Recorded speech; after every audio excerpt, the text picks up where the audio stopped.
Bonjour, bienvenue sur notre chaîne Rêve Réel. Profitez-en bien. Une semaine après avoir emménagé dans la nouvelle maison, le téléphone de Sandrine sonna en pleine matinée au bureau. C'était un numéro inconnu. Elle répondit, pensant qu'il s'agirait d'un autre appel de la banque, d'une autre offre absurde. Et pourtant, la voix à l'autre bout du fil la glaça. Sandrine, c'est Pierre, l'ancien propriétaire. Écoutez, j'ai terriblement honte de vous appeler pour ça, mais j'ai oublié de déconnecter une chose. Une caméra. Elle continue d'enregistrer et d'envoyer tout sur mon cloud. J'ai reçu une notification par accident et j'ai vu ce que font votre mari, votre belle-mère et votre belle-sœur pendant que vous travaillez. Venez seul et s'il vous plaît, pas un mot à votre mari. Vous devez venir immédiatement. Sandrine sentit son pouls battre dans sa gorge. Elle ne posa pas de questions, non pas parce qu'elle ne le voulait pas, mais parce qu'elle sut, avec une certitude froide, que toute réponse serait pire que ce que son imagination pouvait concevoir.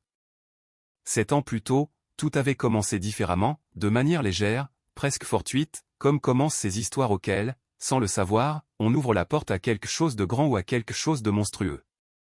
L'afterwork de l'entreprise de construction où Sandrine travaillait depuis 3 ans comme comptable se tenait dans un bistrot local privatisé avec des palmiers en plastique, des lumières violettes et un DJ qui mixait les chansons comme s'il était fâché contre le monde. Elle avait 28 ans et avait décidé de porter une robe couleur ivoire, de celles qui font qu'on se sent femme et non plus Sandrine. Celle du service facturation. Elle voulait, ne serait-ce que pour une soirée, qu'on la regarde sans que la première chose visible soit un tableau Excel. Quelqu'un heurta un serveur, un verre vola dans les airs et un jet de jus de tomate atterrit directement sur la robe comme une gifle rouge. Sandrine resta immobile. La chaleur de la honte lui monta aux joues.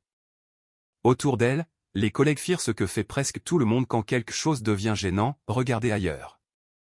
Certains allèrent au bar, d'autres se réfugièrent sur leur portable. Personne ne vit. Personne ne voulut voir. Mais ça. Sinon tu vas geler, dit une voix près d'elle. Un geste lourd et chaud tomba sur ses épaules. Une veste. C'était Stéphane, chef de chantier de la zone industrielle, grand, large d'épaules, de ces hommes qui ne gaspillent pas les mots comme on ne gaspille pas les pièces de monnaie.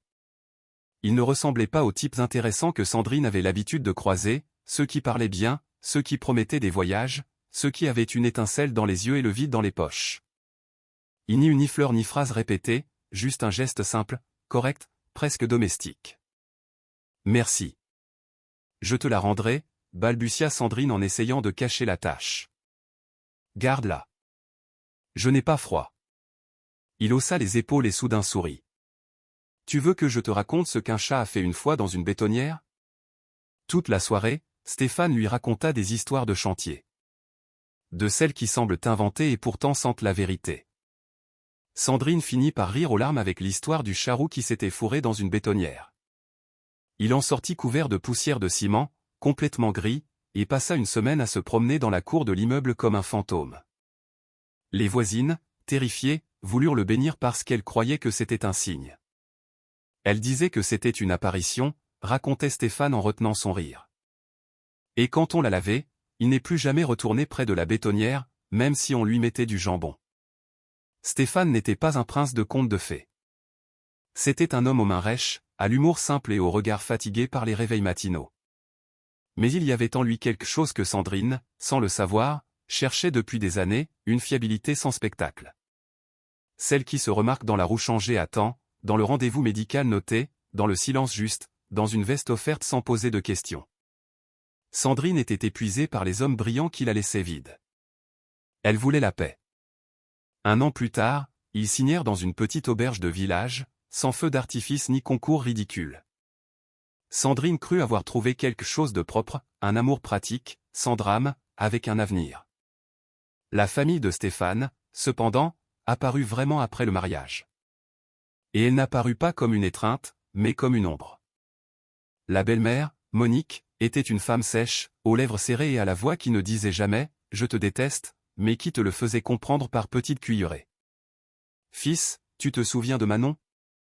Celle du portail d'à côté, disait-elle en servant à Stéphane une seconde portion de bœuf bourguignon.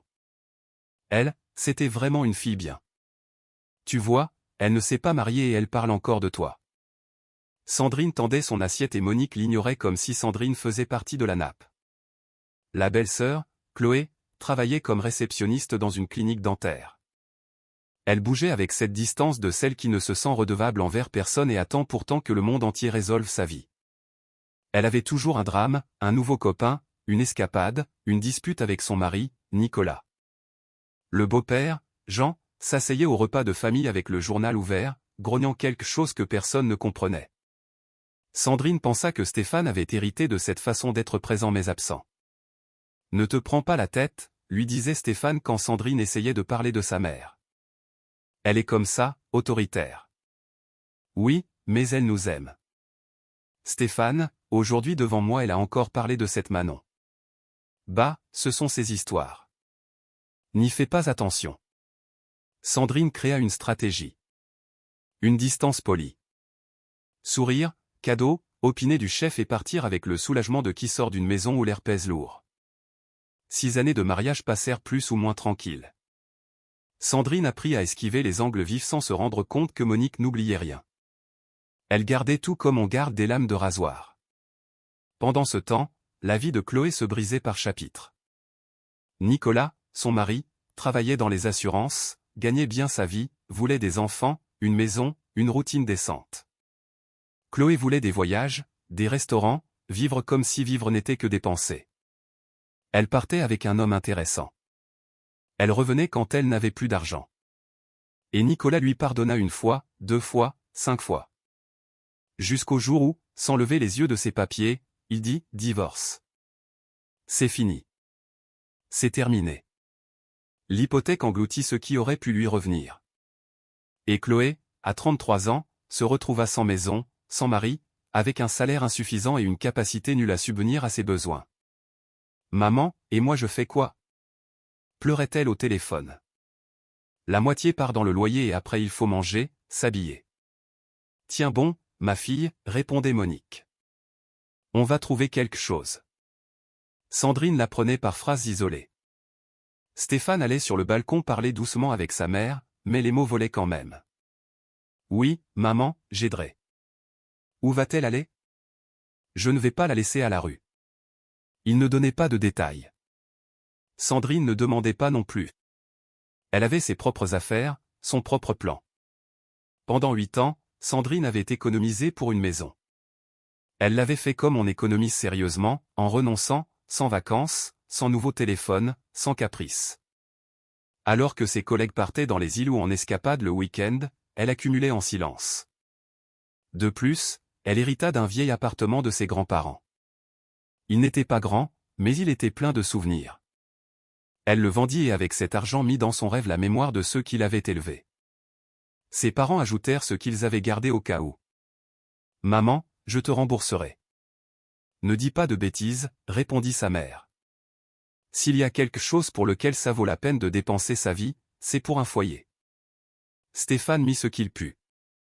Ce n'était pas peu, mais ce n'était pas la majorité. La majeure partie vint de Sandrine et de sa famille. Lorsque vint le moment de signer à l'étude notariale, la notaire, une femme ferme, avec des lunettes et une voix sans sucre, fut claire. Vous allez signer un accord de séparation de biens. Le logement sera inscrit au nom de Madame Sandrine comme bien propre. Vous comprenez? Stéphane acquiesça distraitement en regardant sa montre. Oui, oui. Sandrine comprend mieux ces choses-là. Faites comme c'est le mieux. Mais vite, je prends mon poste à 2 heures. Il comprit, mais n'y accorda pas d'importance. Il avait confiance en son épouse. Pour lui, les papiers n'étaient que du bruit. La première nuit dans la maison de campagne en Normandie, cela sentait la peinture fraîche et les pommes du verger. Sandrine resta sur la terrasse à regarder des pommiers tordus et vieux et sentit que quelque chose en elle se relâchait enfin. Comme quand on lâche l'air après l'avoir retenu des années. Stéphane l'enlaça par derrière. « On a réussi », murmura-t-il en appuyant son menton sur sa tête. « Ma maison, notre maison. » Sandrine ne releva pas le lapsus. Non, à ce moment-là, elle était trop fatiguée et trop heureuse. Ils dînèrent par terre sur une couverture car la salle à manger n'était pas encore montée. Sandrine cuisina un poulet au four aux prunes, suivant une recette qu'elle voulait essayer depuis des mois. Ils rirent, firent des plans, parlèrent du jardin, d'un chien, d'une vie qui sonnait simple, propre. Le lendemain matin, Sandrine partit au bureau pour la clôture trimestrielle. Elle laissa Stéphane ouvrir les cartons. « Ne t'inquiète pas, je reste ici pour tout contrôler, dit-il. Le maître de maison. Sandrine sourit sans l'écouter tout à fait et ainsi commença la semaine qui allait tout changer. Ce que Sandrine ne savait pas, c'était que le système de vidéosurveillance que Pierre avait installé des années auparavant à cause d'une vague de cambriolage dans la zone, continuait d'enregistrer et de télécharger les images sur son cloud. De petites caméras discrètes, presque invisibles, enregistraient l'intérieur et l'extérieur. Le lundi vers 11 h, une vieille berline argentée s'arrêta devant la maison. 2 femmes en descendirent, une âgée, aux lèvres serrées, une autre plus jeune, avec une robe voyante, trop fine pour le froid. Monique et Chloé montèrent sur le porche comme si c'était tous les jours. Comme si cette porte leur appartenait. « Stéphane !» cria Monique en poussant l'entrée. « Ouvre, nous sommes là. » Elles entrèrent non pas comme des invités, mais comme des propriétaires. Le mardi, le mercredi et le jeudi, la scène se répéta. Les caméras gardèrent tout, comment Monique ouvrait les armoires de Sandrine. Elle fouillait les tiroirs, commentait les chemisiers comme si elle évaluait de la marchandise. Comment Chloé essayait des robes devant le miroir de l'entrée, tournant pour mieux se voir. Comment elle comptait le linge de lit comme qui fait un inventaire, et Stéphane là, les mains dans les poches, regardant sans rien freiner, sans dire stop. « Regarde, maman » entendit-on la voix de Chloé. « La quantité de choses qu'elle a. » « Et nous ?»« Bien sûr, rien, tranquille » répondait Monique. « Ça va changer bientôt. »« Tu lui as parlé, Stéphane ?» Stéphane remua, mal à l'aise. « Maman, pas maintenant. »« Et quand ?» La voix de Monique se durcit comme une corde qui se tend. « Tu me l'as promis. Tu l'as promis à ta sœur. Ou alors nous ne sommes plus une famille. » Chloé le regarda avec ce visage de petite sœur habituée à obtenir ce qu'elle veut. « Steph, tu sais à quel point je vais mal. Nicolas, ce misérable m'a laissé tomber et moi je ne peux pas continuer comme ça. Et ici il y a une maison entière. »« Mais qu'est-ce que tu dis ?» Stéphane fronça les sourcils. « Je n'ai rien dit sur des divorces. »« Et qu'est-ce que tu as dit alors ?» Monique l'attrapa avec ce regard que Stéphane connaissait depuis l'enfance, ce regard qui ne demandait pas, qui ordonnait. « Tu as dit que tu aiderais. Tu as dit que la famille passe en premier.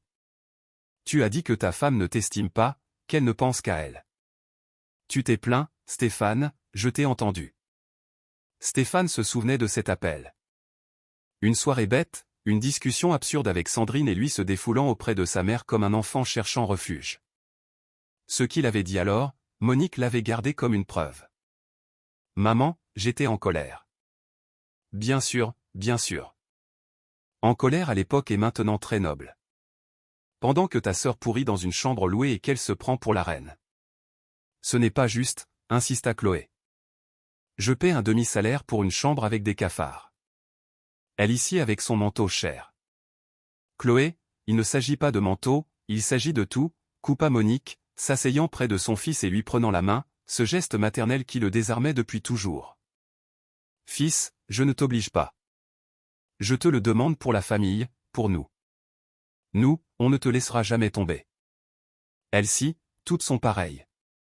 Quand tu ne serviras plus, elles te jettent et alors il ne te reste que nous.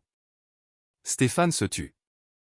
Dans ce silence se trouvait sa faiblesse, son habitude de céder, l'éducation d'un homme qui n'avait jamais appris à dire non à la maison. Il se leurrait en pensant que ce serait temporaire, que sa mère et sa sœur se lasseraient, que tout se calmerait, mais il n'eut pas le courage de le dire à voix haute. « D'accord, maman. On verra comment on arrange ça, » murmura-t-il. Monique sourit. Un sourire de victoire. « C'est bien mon petit. » La caméra du Porsche continua d'enregistrer jour après jour et dans le cloud de Pierre s'accumulait un dossier capable de détruire la vie de Sandrine ou de la sauver si elle avait le sang-froid de le regarder. L'appartement de Pierre était tel que Sandrine l'avait imaginé. Un petit 2 pièces, au plafond bas, avec des étagères pleines de livres et de vieilles photos dans des cadres décolorés. « Entrez, entrez, Sandrine, » dit le vieil homme en se déplaçant lentement. « Je vous prépare une tisane. Pour les nerfs. » Il avait 83 ans. Il marchait en s'agrippant aux meubles, mais ses yeux étaient clairs, aiguisés. De qui a trop vu pour se laisser tromper? J'ai connu votre grand-mère, dit-il en posant une tasse au bord ébréché sur la table. Nous vivions dans le même immeuble il y a de nombreuses années. Une fois, elle m'a obtenu un médicament impossible à trouver. Ma femme était malade. Ça ne s'oublie pas. Sandrine avala sa salive. Sa grand-mère était morte depuis 4 ans, mais la douleur, comme la mère, recule sans disparaître. Pierre la regarda avec sérieux. Avant de partir, votre grand-mère m'a dit.